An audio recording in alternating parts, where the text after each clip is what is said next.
So you're sitting at the dinner table and a family member makes this comment that just, it's cringeworthy. Um, it's discriminatory. You have to stand up for your principles.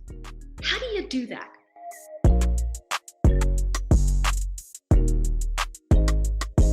People say we need to have the conversation about racism, but do they really want a conversation? Often it is a monologue. In other words, I'll tell you what you need to believe and you will agree. Otherwise, I will label you a racist. That's not a conversation. That is us against them.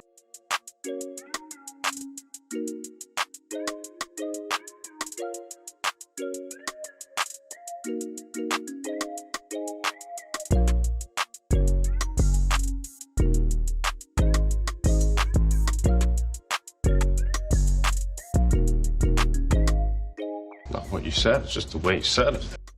You start off by acknowledging that this is how they sincerely feel and that you sincerely feel differently, but you're not going to judge them. Instead, you're curious. Why do they believe what they believe? What kinds of experiences have they had that have led them to take the position that they do? And if you're really going to be effective, you can openly ask, do you think if I had your experiences that maybe I would think the same?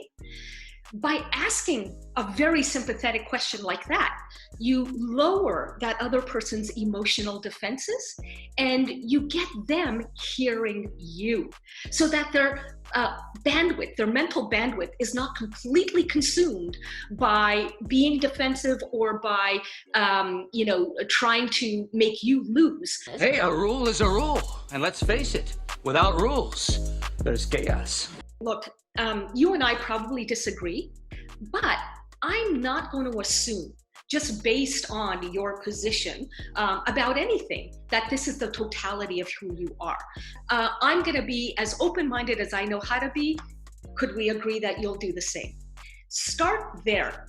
There's common ground right there if you two can agree to some just basic ground rules. For the first time, because you have shown them respect, they will feel morally obligated to show you respect.